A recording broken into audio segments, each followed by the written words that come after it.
Color books are different from black and white books in several ways. In this video, I'll discuss some of these differences, including color book sizes, page count requirements, design guidelines, and book pricing information. When publishing in color, you're also going to need to know about CMYK color space and bleed space, so I'll go over these two terms as well. First, let's talk about color book sizes. Currently, Ex Libris offers three sizes: a square format, which is 8.5 by 8.5 inches, a portrait-oriented format, which is 8.5 by 11 inches in size with the binding on the long side, and a landscape-oriented format, which is 11 inches by 8.5 in size with the binding on the short side.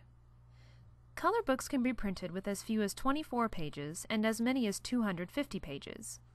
Please note that when we refer to a page, we are talking about one side of the paper.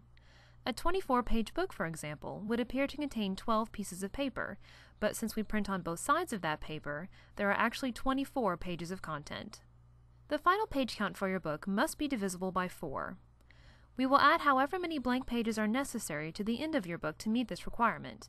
For example, if your book ends up having 21 pages of content, we will add 3 blank pages at the end of your book to make it 24 pages total, which is divisible by 4. The last page of your book must be blank. Your book will be perfect bound, where the pages are glued to the inside spine of the cover. Color books are more expensive to make than black and white books, and this is reflected in the book pricing options. The more pages your color book has, the higher the selling price will be, especially through the retail channel. For this reason, you might want to keep your color book's page count as low as possible. If you're publishing a children's book, we strongly recommend keeping between 24 and 48 pages in order to price your book competitively. When you want an image to fill a page or extend all the way to one or more edges, this is called a full bleed. When we make an image full bleed, we have to take it 1/8 of an inch beyond where the page will be cut at the printer. This 1/8 inch of space is called bleed space. Bleed space is necessary because when the printer cuts the final book block, there is a 1/8 inch of variance where the blades will fall. Any visual information in this outer 1/8 inch of bleed space will likely be cropped off during the printing process. If you have vital information in the outer 1/8 inch of your images, you probably won't want to make them full bleed. When the design team has finished the interior of your book, you will be able to see the bleed space designated with a gray line around the edges of the pages. Anything outside this gray line will probably be cropped at the printer. If you're afraid to have the image cropped, then the only other alternative is to keep the image safely within the text margins. Unfortunately, we are not allowed to position images anywhere between full bleed and the text margins. In most cases, we will encourage you to go full bleed. At first, you might be a little disappointed to have your images slightly cropped, but your readers will probably never know the difference, and they'll love to see your images fill the page.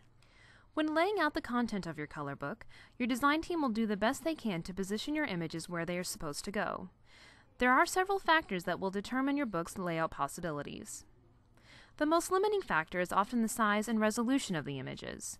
For a children's book, you should submit your images at 300 ppi resolution and at a size larger than the book you are publishing, adding a 1/4 inch of bleed space at the top, bottom, and outside edge of the final page size.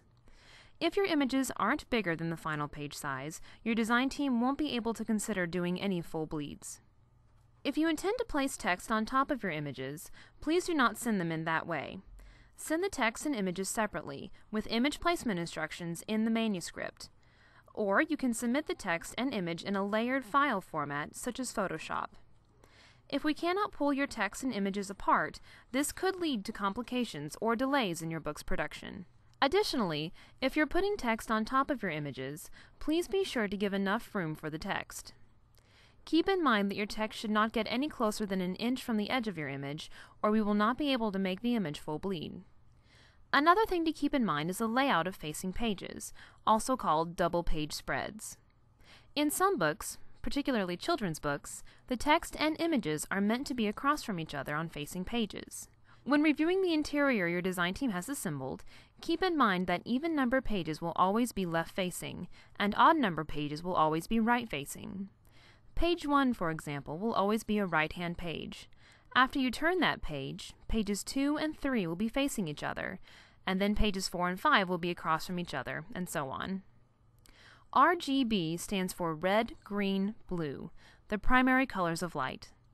This is a color space used by image scanners, digital cameras, computer monitors, and all other devices that involve light emitting from a source. CMYK stands for cyan, magenta, yellow, black, the primary colors of pigment.